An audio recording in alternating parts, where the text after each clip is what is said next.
स्वर्गीय पिता, धन्यवाद करते प्रभु जी, हम सबको इस प्रकार इकट्ठे होने के लिए आपने सहायता किया। अभी तक प्रभु आपने हमें एक एक को संभाला पिता। अभी हम आपके पवित्र वचन के सामने बैठे, अपने वचन के द्वारा पिता आप हम एक एक से बातें करें। पवित्र आत्मा आप हमें सिखाएं, आपके हाथों में सौंपते यीशु मसीह के नाम से हम मांगते, आमीन।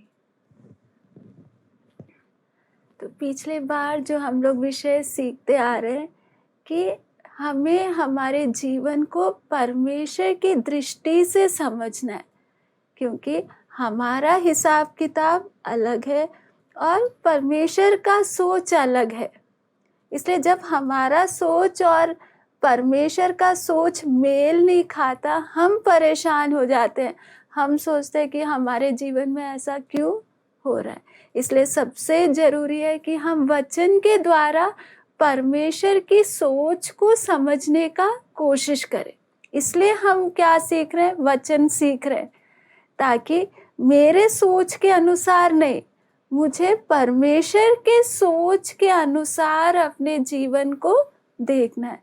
तो पिछले बार जो हम लोग विषय देख रहे थे कि हमारे जीवन में परमेश्वर एक के बाद एक परीक्षाएं आने देता है, क्योंकि परमेश्वर हमें परेशान करने के लिए नहीं, लेकिन हमें बढ़ाने के लिए, हमारा प्रमोशन देने के लिए। और बाद में परमेश्वर ने हमारे लिए वो जीवन का मुकुट रखा है। उस जीवन के मुकुट के हम योग्य बन जाए, ताकि जब हम परमेश्वर के न्याय के सिंहासन के सामने जब खड़े होंगे, उस समय सब स्वर्गदूत भी होंगे, सब लोग होंगे। उस समय परमेश्वर प्यार के कारण क्या नहीं पहना सकता? जीवन का मुकुट नहीं पहना सकता, क्योंकि एक को प्यार के कारण पहनाने से सबसे परमेश्वर प्यार करता है। तो परमेश्वर को सबको पहनाना पड़ेगा, नहीं तो क्या बात हो जाएगा कि परमेश्वर आप कुछ लोग को प्यार करते हो और कुछ लोग से आप प्यार नहीं करते हो। इसका अर्थ परमेश्वर क्या है? पक्षपात करने वाला है। लेकिन न्याय के समय में परमेश्वर क्या प्रकट करेगा कि मैं पक्षपात नहीं करता हूँ, मैं न्यायी हूँ, है ना। यदि ये इसको जीवन का मुकुट मिल रहा है तो ये उस मुकुट के लायक है, योग्य है। इसने जीवन में वो परीक्षाओं को क्या किया? पास किया है, इसलिए ये अब उस मुकुट के योग्य है। जैसे हम देखते हैं परीक्षा के बाद कुछ बच्चों को क्या मिलता है? जो फर्स्ट सेकंड थर्ड आते हैं उनको इनाम दिया जाता है। तो सब लोग मानते हैं हाँ इन्होंने कड़ी मेहनत की, इन लोग फर्स्ट आए, अब ये इस इनाम के क्या है? लायक हैं। इसी प्रकार स्वर्ग में भी प्रभु जब हमें देते समय हम लोग सबके सामने हम उसके क्या बनना? लायक बनना। इसीलिए परमेश्वर इस संसार में जब हम एक परीक्षा पास करें, परमेश्वर चाहता है उससे बड़े परीक्षा में भी हम क्या हो जाए? पास हो जाए। फिर उससे बड़े, ऐसे एक के बाद एक हम बड़े से बड़े परीक्षाओं का क्या करें? सामना करें और उसमें क्या हो जाए? पास हो जाए। लेकिन जब परीक्षा का नाम सुनते हैं तो हमारा मन भी क्या होता है? घबरा जाता है। परमेश्वर क्या एक के बाद एक हमें सामना करना है, लेकिन हमें ढांढस बांधना है, क्योंकि इन परीक्षाओं को हम अपनी ताकत से हमें सामना नहीं करना है। किसकी ताकत से? परमेश्वर की ताकत से। इसलिए हम देखते इफिसियों 6:10 आयत में, इसलिए प्रभु में और उसकी शक्ति के प्रभाव में बलवंत बनो, है ना। हमें किसमें बल? जीवन में जरूर परीक्षाएं आएंगी, तो हमें बलवंत किसमें बनना है? अपनी ताकत पर हमें नहीं भरोसा करके चल रहा है। लेकिन यहाँ पे प्रभु का दास पौलुस लिख रहे प्रभु में और उसकी शक्ति के प्रभाव में हमें क्या बनना है? बलवंत बनना है। प्रभु के शक्ति के द्वारा मुझे जीवन की एक एक परिस्थिति को क्या करना है? सामना करना है। अपनी ताकत से नहीं। किसकी ताकत से? परमेश्वर की। इसको समझने के लिए एक छोटा सा एक उदाहरण है। हम लोग सब जानते हैं ना, बिजली का गाड़ी, बिजली से जो मालगाड़ी चलता है, अब वो थोड़ा सा हम लोग देखेंगे। कि मालगाड़ी में कितने डब्बे हैं, है ना, पीछे कितना उसको क्या करना है, लोड उठाना है। लेकिन हम देख रहे हैं ना, ये केबल है, ये केबल के द्वारा इसको क्या मिल रहा है, बिजली का वो ताकत मिल रहा है जिसके कारण वो चल रहा है। यदि केबल नहीं है और वो ऊपर से उसको सप्लाई नहीं मिल रहा है तो ये गाड़ी नहीं चल पाएगा। तो ये गाड़ी चल किसकी ताकत से रहा है, अपनी ताकत से नहीं, वो जो बिजली का सप्लाई इसको मिल रहा है ना। और चल किस में रहा है, पटरी पे चल रहा है।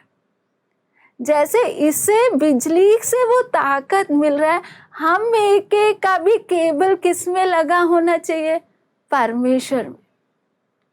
हाँ, बस परमेश्वर में यदि हम जुड़े हैं, परमेश्वर हमें एक एक परिस्थिति के लिए क्या देगा, ताकत देगा, है ना। अपनी ताकत से नहीं चलना है, हमें किसकी ताकत से चलना है, परमेश्वर की ताकत से चलना है। बहुत बार दिक्कत कहाँ आ रहा है, हम लोग अपनी ताकत का इस्तेमाल कर रहे हैं, अपनी ताकत से चलते चलते हम लोग थक जाते हैं। कई बार कई लोगों का समस्या सामने आता है, देखो इतना ज़्यादा हमारे ऊपर कर्जा है ना, इतना कमेटी भरना है, भाई हमारा तो दिमाग काम नहीं कर रहा है, कैसे घर चलेगा। ये सब क्यों हो रहा है, क्योंकि हम अपनी ताकत से चल रहे हैं। यदि मैं परमेश्वर, जैसे ये बिजली का गाड़ी का केबल किसके साथ जुड़ा हुआ है, ऊपर से जो पावर जा रहा है वहां से वो ताकत ले रहा है। ऐसे यदि मैं भी परमेश्वर के साथ जुड़ जाऊं तो मेरे को ताकत कौन देगा, परमेश्वर देगा, है ना।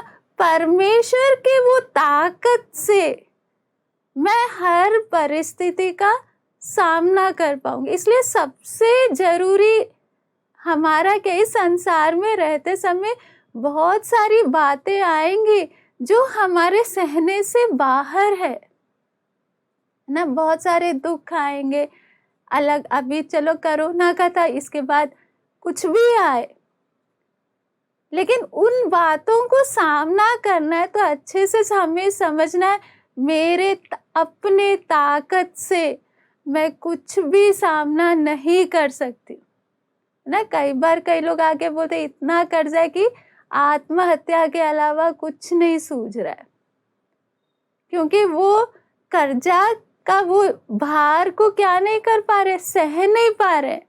वो ये बोले बस रेल पटरी के अलावा और कुछ नहीं दिख रहा है। क्यों, अपनी ताकत से उस समस्या का क्या कर रहे, सामना कर रहे। कल भी मेरे पास एक बहन आई थी, तो वो अपना समस्या, मैं बोली मैं नहीं आपसे ज़्यादा बात करूँगी, आपका और परमेश्वर के साथ का वो संबंध को सही करो। क्योंकि बहुत बार हमारे बहन लोग को शिकायत रहते, दीदी आप जितना हमसे बात हम चाहते हैं आप हमसे क्या नहीं कर रहे, बात नहीं कर रहे हो। भाई उसका एक ही कारण, पहले मैंने बहुत समय बहुत लोगों के साथ खर्च करते हुए मैंने उस चीज़ को सीखा। मैं धक्का दूंगी तो गाड़ी एक कदम आगे जाएगा, जहां मैंने धक्का देना बंद कर दिया बस गाड़ी वहीं पर रुक जाएगा ना। तो मैंने सीखा भाई मैं भी थक जाऊंगी, वो व्यक्ति भी थक जाएगा। चलो जो नया व्यक्ति है, जो अलग अलग परिस्थिति में, उनकी बात नहीं कर रही हूँ, लेकिन कई लोग हैं जो परमेश्वर से नहीं जुड़ना चाहते, इंसान से जुड़ना चाहते, है ना। हाँ, मनुष्य का अपना संगति का जगह है, लेकिन सबसे जरूरी बात क्या है, मनुष्य से जुड़ने से ज्यादा मुझे और आपको जुड़ना किससे है, परमेश्वर से है। क्योंकि ताकत परमेश्वर ने देना है। इंसान तो थोड़ा हौसला बढ़ा देगा, लेकिन ताकत कहाँ से आना है, परमेश्वर से आना है। लेकिन हम ध्यान किस पर देते, परमेश्वर के संबंध को हम लोग कम ध्यान देते हैं और मनुष्य के संबंध को हम ज्यादा ध्यान देते हैं। हमने जैसे वो देखा, ट्रेन चल रहा है ना, ट्रेन क्यों चल रहा है, बराबर उसको क्या मिल रहा है, बिजली के द्वारा उसको सप्लाई मिल रहा है, इसलिए उसको धक्का मारने की क्या नहीं है, जरूरत नहीं है। चाहे कितना भी दूर हो, चाहे 50 डब्बे हो, 100 डब्बे हो, उसके पीछे बिना किसी थकावट के वो क्या करते रहेगा, चलता रहेगा। लेकिन उसको एक बात का ध्यान देना है कि पटरी पर चलना है। पटरी से थोड़ा सा भी हट गया तो एक्सीडेंट हो जाएगा, है ना।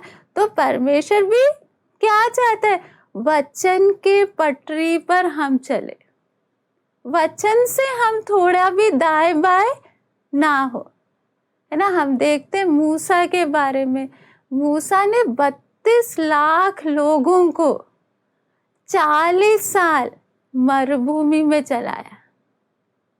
5-10 को नहीं, 150 को नहीं, कितने लोगों को, 32 लाख लोगों को 1-2 दिन नहीं, कितने साल, 40 साल। वो भी कहाँ चलाया, जहाँ कोई दुकान नहीं, जहाँ कोई खेती बाड़ी नहीं, कुछ भी क्या नहीं है, सुविधा नहीं है, मरुभूमि। हम मूसा की जगह होते तो हम तो पागल ही हो जाते।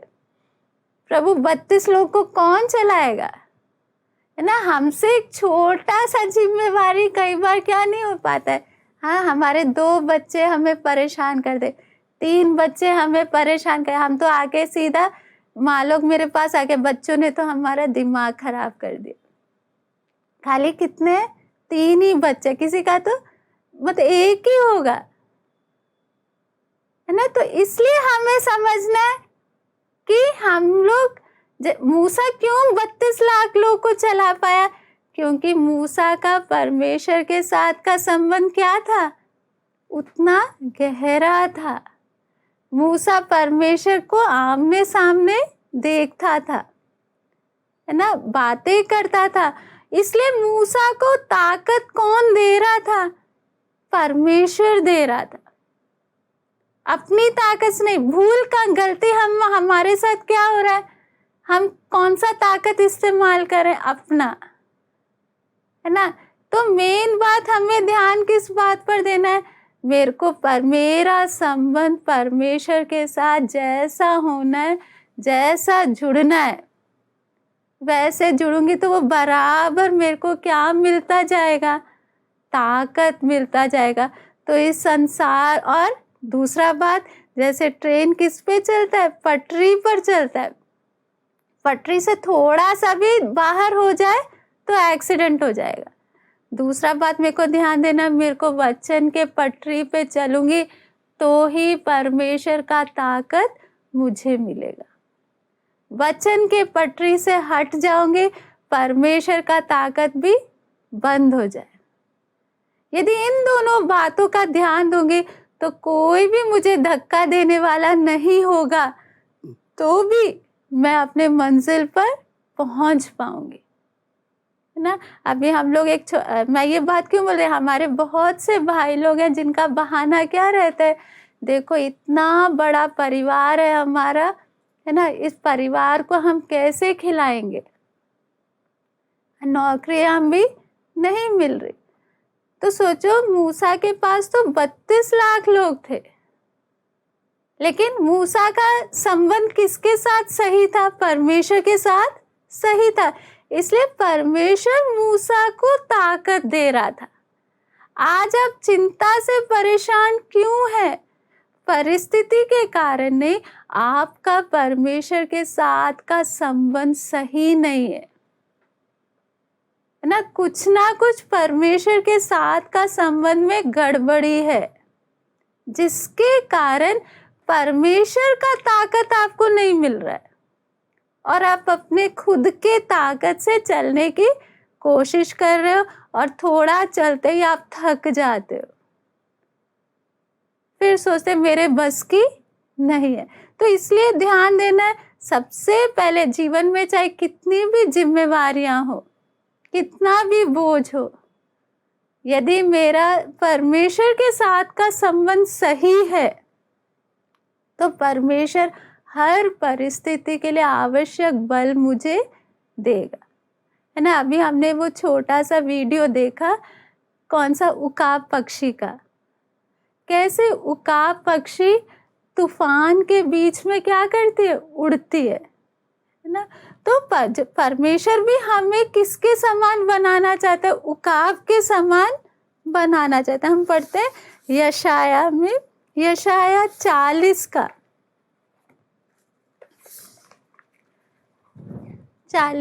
31, 30 और 31।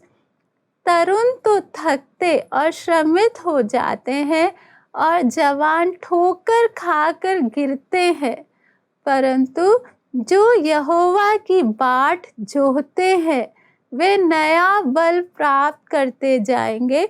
वे उकाबों के समान उड़ेंगे, वे दौड़ेंगे और श्रमित ना होंगे, चलेंगे और थकित ना होंगे।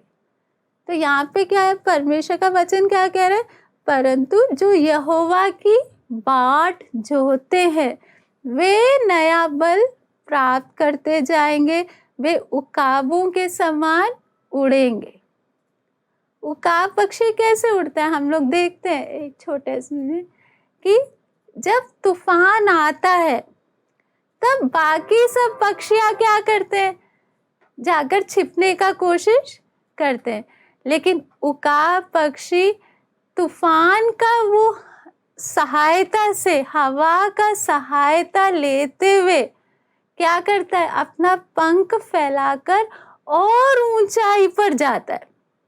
वो जाकर छिपता नहीं है, परंतु क्या कर रहा है, वो हवा जो तूफान का, उस हवा को इस्तेमाल करते हुए क्या कर रहा है, और ऊंचाई पर उड़ता है और तूफान के ऊपर चले जाता है। और बारिश के समय में भी उकाब पक्षी क्या करता है, बादल के नीचे नहीं, बादल से ऊपर उड़ता है, इसलिए फिर बारिश का उसके ऊपर बिल्कुल भी क्या नहीं होता है, असर नहीं पड़ता है।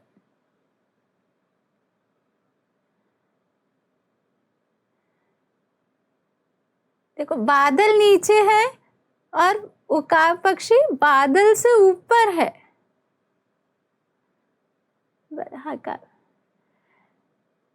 तो इसी प्रकार हमें भी क्या करना है, परिस्थिति हमारे जीवन में आएगा, लेकिन यदि हम परमेश्वर के चरणों में क्या करेंगे, यहाँ पे प्रभु का वचन कहता है जो यहोवा की बाट जोहते हैं वे नया बल प्राप्त करेंगे। तूफान से वो क्या नहीं करेंगे, तूफान उनको बर्बाद नहीं करेगा, परंतु तूफान उनकी सहायता करेगा कि वे और परमेश्वर के नजदीक आ सके और आत्मा में ऊंचाइयों पर उठ सके। उकाब को क्या बोलता है, क्या बोला जाता है, आकाश का राजा माना जाता है। क्यों, क्योंकि बाकी सब पक्षियां जब छिपते समय ये क्या करता है, छिपने की जगह ऊंचाई पर उड़ता है। तो परमेश्वर भी, हम देखते हैं भजन संगीता में भी दाऊद क्या बोलता है, मैं अपनी आंखें पर्वतों की ओर उठाऊंगा, मुझे सहायता कहाँ से मिलेगी, मुझे सहायता यहोवा से मिलेगी जो आकाश और पृथ्वी का करता है। इसी प्रकार यहाँ पर भी क्या लिखा है, जो यहोवा की बाट जोहते, जीवन में समस्या आते समय यदि हम परमेश्वर के चरणों में बैठ जाएं, है ना, प्रभु ये समस्या आया है, प्रभु आप मुझे ताकत दो, तो परमेश्वर हमें इतना ताकत देगा कि हम समस्या हमें दबाएगा नहीं, परंतु हम समस्या के ऊपर उठ पाएंगे, है ना। मेरे को सबसे ज़्यादा तसल्ली और हौसला देने वाला आयत है यशाया 40 का 29 आयत, वह थके हुए को बल देता है और शक्तिहीन को बहुत सामर्थ देता है। ये अभी नहीं, शुरू से मेरे को ये वचन सबसे ज़्यादा ताकत दिया है कि बहुत बार हम क्या करते हो जाते हैं, जीवन की अलग परिस्थितियों को सहते सहते हम लोग थक जाते हैं, लेकिन परमेश्वर हमसे क्या वायदा करता है, वो थके वो को क्या देता है, बहुत बल वो बल देता है और शक्तिहीन को, शक्ति वाले को नहीं परंतु किसको, शक्तिहीन को बहुत क्या देता है?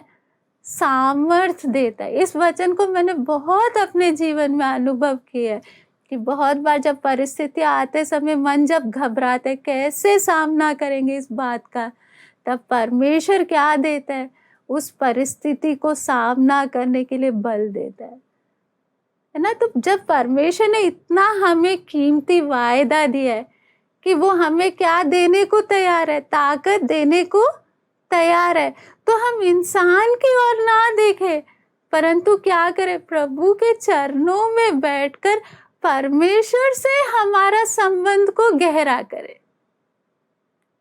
जितना हमें ताकत चाहिए वो ताकत इंसान नहीं देगा, कौन देगा? परमेश्वर देगा। हमें समस्या के बीच में अकेला परमेश्वर नहीं छोड़ेगा। इसलिए और आगे ये भी उसका 31 आयत में लिखा है कि परंतु जो 30 और 31 दोबारा पढ़ेंगे, तरुण तो थकते और श्रमित हो जाते हैं और जवान ठोकर खाकर गिरते हैं, परंतु जो यहोवा की बाट जोहते हैं वे नया बल प्राप्त करते जाएंगे। वे उकाबों के समान उड़ेंगे, वे दौड़ेंगे और श्रमित ना होंगे, चलेंगे और थकित ना होंगे। सोचो कितना कीमती एक वायदा है। यदि हम किसके लिए तैयार हो? प्रभु मेरे को आपके चरणों में बैठकर मेरे को ताकत पाना है। तो इस जीवन के सब परिस्थितियों को प्रभु सामना करने का हमें क्या देगा? बल देगा और हम थकेंगे भी नहीं, है ना। जो लोग परिस्थिति को पर सारा दोष लगाते हैं, असली में गलती परिस्थिति का नहीं है, वो परमेश्वर के चरणों में जैसे बैठना नहीं बैठ रहे, इसलिए उन्हें क्या नहीं मिल रहा है? ताकत नहीं मिल रहा है, इसलिए वो थक रहे हैं।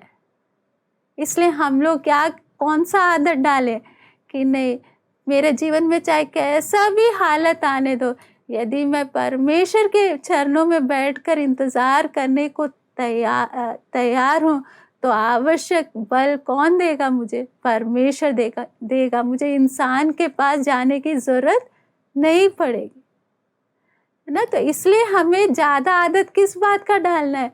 परमेश्वर के चरणों में बैठकर परमेश्वर से ताकत पाना, इंसान से नहीं, परमेश्वर से वो बल पाना। तो जीवन में हमें अलग अलग प्रकार के क्या सामना करना पड़ेगा? परिस्थिति सामना करना पड़ेगा। तो उस समय भरोसा हम किस पर करें? परमेश्वर पर ना। कई बार अभी आप लोग सब ये बटरफ्लाई को जानते हैं ना, बटरफ्लाई तितली देखा है आप लोग सबने। तो तितली का ही एक है, उसी के परिवार, तितली भी कैसे तैयार होता है आप लोग जानते हैं। पहले वो क्या होता है? कैटरपिलर होता है, उसके बाद वो किस में बदलता है? तितली का रूप लेता है। तो उसमें काफ़ी स्टेजेस हैं उसके। उसी का एक परिवार का एम्परर मॉथ, वो आपको दिखाते हैं एक बार।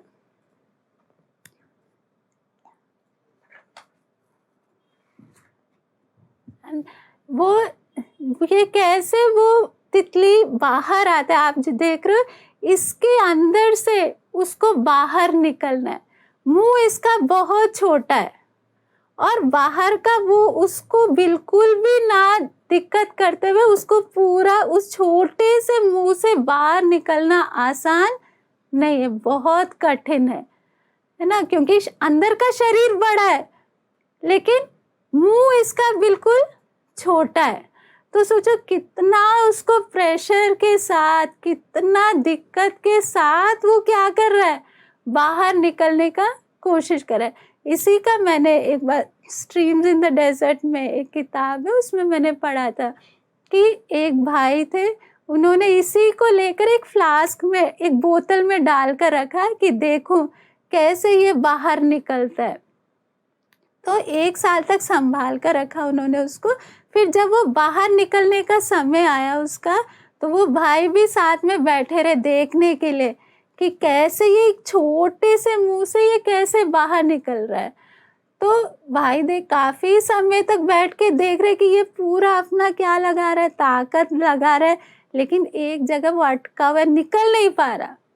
तो वो भाई को थोड़ा-सा तरस आया, देखो ये इतना बार कोशिश कर रहा है, ये बाहर नहीं निकल पा रहा, तो सीज़र के साथ उन्होंने थोड़ा-सा उसका मुँह को काट कर क्या किया, बड़ा कर दिया। ठीक है, इसको मैं मदद कर देता हूँ, ये क्या कर पाए, आसानी से बाहर निकल पाए।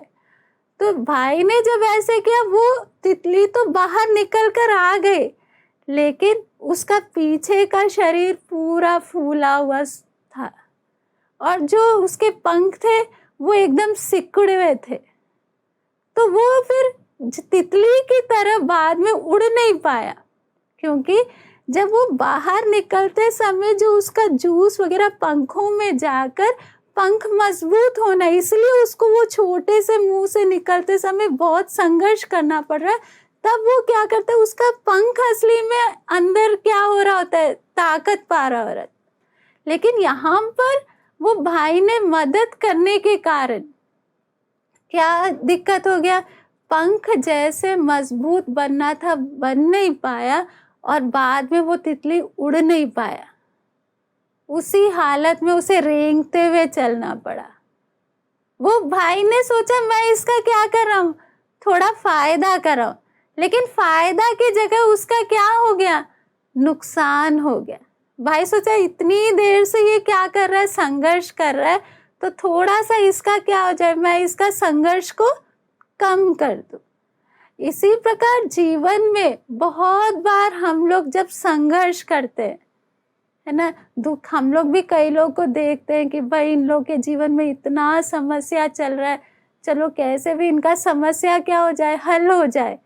थोड़ा सा इनको हम लोग क्या करते हैं, कोई शॉर्टकट दे दे जिससे इनको क्या हो जाए, दिक्कत, ज़्यादा परेशानी ना हो।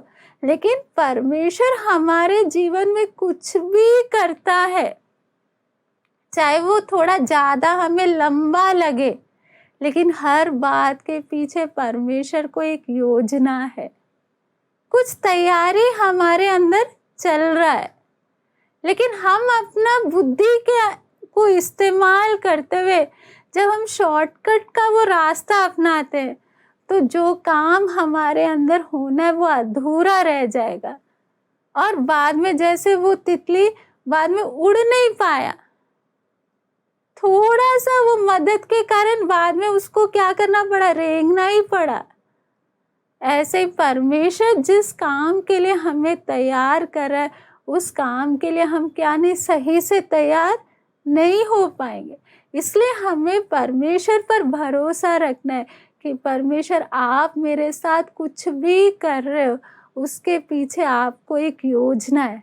चाहे लंबा समय लग रहा हो, जैसे वो तितली उस कोकून के अंदर है, निकलने में उसको बहुत दिक्कत हो रहा है, बहुत संघर्ष करना पड़ रहा है, लेकिन उसके द्वारा उसके पंख क्या हो रहे थे, मजबूत बन रहे थे। पंख में वो जू जाके उसमें ताकत आ रहा था।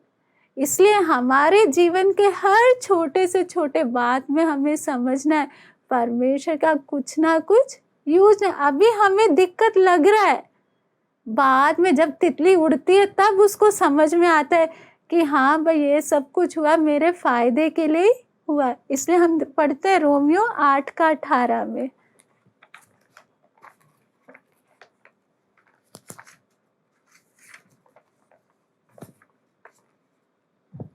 क्योंकि मैं समझता हूँ कि इस समय के दुख और क्लेश उस महिमा के सामने जो हम पर प्रकट होने वाली है कुछ भी नहीं है ना।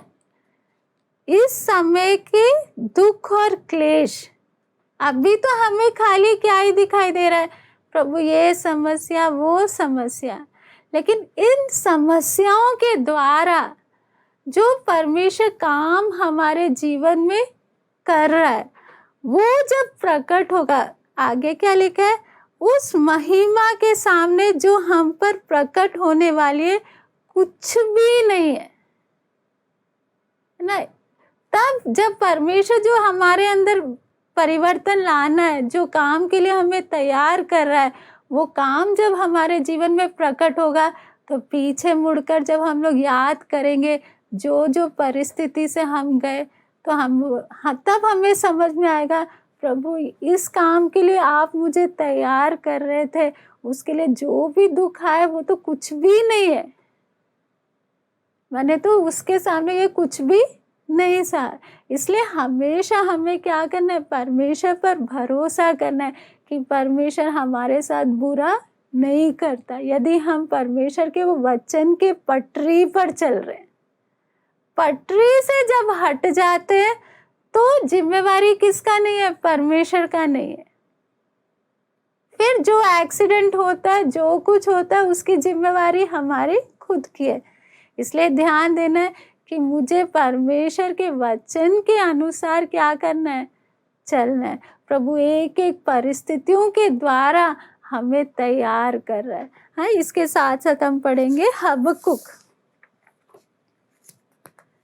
3 का 17 से लेकर 19। क्योंकि चाहे अंजीर के वृक्षों में फूल ना लगे और ना दाखलताओं में फल लगे, जलपाई के वृक्ष में केवल धोखा पाया जाए और खेतों में अन्न न उपजे, भेड़शालाओं में भेड़ बकरियां ना रहे और ना थानों में गाय बैल हो, तो भी मैं यहोवा के कारण आनंदित और मगन रहूँगा और अपने उद्धारकर्ता परमेश्वर के द्वारा अति प्रसन्न रहूँगा। यहोवा परमेश्वर मेरा बल मूल है, वह मेरे पाँव हरिणों के समान बना देता है, वह मुझको मेरे ऊंचे स्थानों पर चलाता है। तो परमेश्वर का योजना यहाँ पे क्या लिखा है, वो मेरे पैरों को किसके समान बनाता है, हिरणों के पैरों के समान बनाता है। परमेश्वर हमारे जीवन में अलग अलग परिस्थिति क्यों लेकर आ रहा है, ताकि हर परिस्थिति को सामना करना हम सीखे, है ना। तो इसलिए परमेश्वर कभी अच्छे परिस्थिति में चलाता है, कभी बुरे से बुरे परिस्थिति में चलाता है, ताकि हर बात के लिए हम क्या हो जाएं, तैयार हो जाएं। अभी हिरणों के पैर के बारे में हम छोटा सा एक वीडियो देखेंगे। देखो कितना कठिन है चढ़ना, लेकिन वो कि हम लोग इसकी जगह होते तो भाई हम लोग सीधा ही मना कर देंगे, हमारे बस की नहीं है। लेकिन उसका पैर कैसे, कितना भी कठिन है तो भी वो क्या कर रहा है, चढ़ रहा है ना। तो यहाँ पर वचन क्या कह रहे हैं कि 19वां आयत में, यहोवा परमेश्वर मेरा बलमूल है, वो मेरे पैर हिरणों के समान बना देता है और मुझको मेरे ऊंचे स्थानों पर चलाता है। तो परमेश्वर हमें कैसा बनाना चाह रहा है, हमारे पाँव कैसा है, हिरणों के पाँव जैसा बनाना चाहता है, ताकि जीवन में कितनी भी कठिन से कठिन परिस्थिति आए, हम लोग हार ना मानते हुए उन परिस्थितियों का क्या कर सके, सामना कर पाए। इसलिए उसका 17वां आयत में क्या लिखा है, इसी 3रा अध्याय का, यहाँ पे प्रभु का दास हबक्कुक क्या बोल रहे, चाहे अंजीर के वृक्षों में फूल ना लगे, है ना। पेड़ को लगाते किस उम्मीद से लगाते हैं कि इसमें पक्का क्या लगेगा, फल लगेगा। लेकिन यहाँ पर प्रभु का दास हबक्कुक क्या बोल रहा है, चाहे फल का तो उम्मीद करके ये पेड़ लगाया था, लेकिन फल छोड़ो फूल भी नहीं लग रहा है, और ना दाखलताओं में फल लगे, है ना। ऐसा हमारे जीवन में हम लोग बहुत उम्मीद करके कुछ करें और फल ना आए तो कितना अंदर दुख आ जाता है, निराशा आ जाता है। लेकिन ये प्रभु का दास क्या बोल रहा है, जिस उद्देश्य के साथ किया था लेकिन उसका कोई फल नहीं दिख रहा है। आगे, जलपाई के वृक्ष से केवल धोखा पाया जाए और खेतों में अन्न ना उपजे। संसारिक तौर पे यदि ऐसा हालत होगा तो कितना निराशा आ जाएगा। प्रभु कहीं पर भी कुछ क्या नहीं दिख रहा है, फल नहीं दिख रहा है। आगे भेड़शालाओं में भेड़ बकरियां ना रहे और ना थानों में गाय बैल हो। लेकिन उसका अगले में वो प्रभु का दास क्या बोल रहे हैं, तो भी मैं यहोवा के कारण आनंदित और मगन रहूंगा। पृथ्वी की सब बातों में मुझे निराशा ही निराशा मिले, कहीं से भी मुझे क्या नहीं मिल रहा है, कोई आशा नहीं मिल रहा है, तो प्रभु का दास बैठ के रो नहीं रहा है मेरे साथ देखो क्या हो गया, हर जगह मेरे को क्या ही सामना करना पड़ रहा है, उदासी निराशा ही दिख रहा है, कहीं पर भी कोई फल नहीं है। लेकिन प्रभु का दास क्या बोल रहे, तो भी मैं यहोवा के कारण आनंदित और मगन रहूंगा और अपने उद्धारकर्ता परमेश्वर के द्वारा अति प्रसन्न रहूंगा। हाँ, परमेश्वर के कारण प्रभु के सामने रोता ही नहीं रहूंगा, लेकिन क्या लिखा है, परमेश्वर में क्या रहूंगा, अति प्रसन्न रहूंगा। तो इस आत्मिक हालत तक प्रभु हमें लाना चाहता है, क्योंकि बहुत बार हमारा खुशी किस में रहे, संसारिक बातों में, है ना। संसार का सब कुछ अच्छा चल रहा है तो हमें खुशी है। जहाँ संसारिक बातों में कुछ भी दिक्कत आ जाती है तो हमारे अंदर उदासी आना शुरू हो जाता है। लेकिन एक असली आत्मिक व्यक्ति का खुशी इस संसार की बातों में नहीं है, उसका खुशी परमेश्वर में है। तो हमारा खुशी का जो स्रोत है वो संसारिक बातों से हटकर हमारा खुशी किस में होना है, परमेश्वर में होना है। क्योंकि संसारिक बातें बदलते रहेंगे, कभी अच्छा रहेगा कभी बुरा रहेगा। लेकिन यदि मैं परमेश्वर के साथ का संबंध में चल रही हूँ तो इस संसार की कोई भी परिस्थिति मेरे खुशी को छीन नहीं पाएगी। इसलिए परमेश्वर वैसा उसके लिए हमें तैयार कर रहा है कि हम परिस्थितियों के अनुसार ना चले, लेकिन हम किसको देखते हुए चले, परमेश्वर को। दाऊद भी भजन संगीता 18 में लिख रहा है कि परमेश्वर मेरे पैरों को किसके समान बना रहा है, हिरनों के पैरों के समान बनाता है, ताकि मैं चाहे मेरे जीवन में कैसा भी परिस्थिति आए, चाहे अच्छा परिस्थिति आए चाहे बुरा आए, मैं उन बातों का क्या कर सकूं, सामना कर सकूं, है ना। बुरा परिस्थिति में क्यों ले जा रहा है, मुझे दुख देने के लिए नहीं, लेकिन उसमें भी मुझे ट्रेनिंग चाहिए। अच्छे दिनों का भी ट्रेनिंग चाहिए और बुरे दिनों का भी क्या चाहिए, ट्रेनिंग चाहिए। जीवन में हर बात का मुझे क्या मिलना है, ट्रेनिंग मिलना है, ताकि ये संसार की बातें मुझे क्या ना करे, नियंत्रण ना करे। इसलिए पौलुस भी क्या बोलते हैं, 2 कुरिन्थी 2:14, परंतु परमेश्वर का धन्यवाद हो जो मसीह में सदा हमको जय के उत्सव में लिया फिरता है और अपने ज्ञान का सुगंध हमारे द्वारा हर जगह फैलाता है ना। तो प्रभु हमें क्या करता है, मसीह में सदा हमको जय के उत्सव में लिए फिरता है। कभी कभी जय नहीं, हर समय हर परिस्थिति में परमेश्वर हमें क्या चाहता है, अच्छा हमें जय देना चाहता है। हम परिस्थितियों के अधीन ना रहे, लेकिन हम परिस्थितियों को क्या करें, कंट्रोल करें, ताकि शैतान भी बोल सके मैं अपना कुछ भी कोशिश करूं मैं इनको रुला नहीं पाऊंगा ना। तो इसलिए लेकिन ऐसा एक अनुभव में आना है तो सबसे जरूरी बात क्या है, जो हमने पहला वचन देखा कि परमेश्वर में और परमेश्वर की शक्ति के प्रभाव में हमें क्या बनना है, इफिसियों 6:10 में जैसे हमने देखा। इसलिए प्रभु में और उसकी शक्ति के प्रभाव में हमें क्या बनना है, बलवंत बनना है। अपनी ताकत से हम कुछ नहीं कर पाएंगे, छोटी सी बात में हम उदास हो जाएंगे।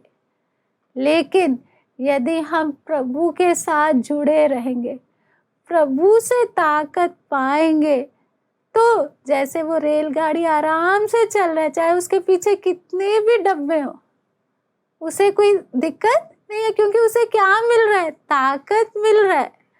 तो मुझे संसार का ताकत नहीं, मुझे किसका ताकत चाहिए? परमेश्वर का ताकत चाहिए।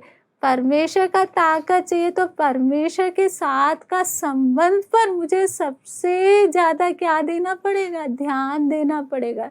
जैसे हम देखते हैं बिजली का तार में यदि फॉल्ट आ जाए तो कितना भी कोशिश करें बिजली नहीं आएगा। तो हमें ध्यान देना है कि तार में कहीं पर भी क्या ना आए, कोई फॉल्ट नहीं आए। तो मेरा और परमेश्वर के साथ का संबंध में कोई गड़बड़ी नहीं आना है। तो चाहे मेरे ऊपर कितना भी जिम्मेवारियां, कितनी भी भारी से भारी परिस्थिति हो, उस सब बातों के लिए परमेश्वर क्या देगा? मुझे ताकत देगा। और जैसे उकाब पक्षी क्या करती है?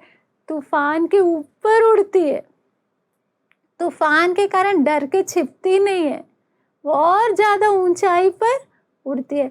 तो हर समस्या मेरी सहायता करेगा कि मैं और परमेश्वर के क्या हो जाऊं? नज़दीक हो जाऊं। और मेरे पैरों को परमेश्वर हिरनों के पैरों की तरह क्या करना चाहता है? बनाना चाहता है, ताकि जीवन में कैसे भी परिस्थिति आए, चाहे अच्छे दिन आए चाहे बुरे दिन आए, हर बात के लिए मैं क्या हो जाऊं? तैयार हो जाऊं। तो आइए हम प्रार्थना करें कि प्रभु इन दिनों में सबसे ज़्यादा हम ध्यान किस बात पर दें?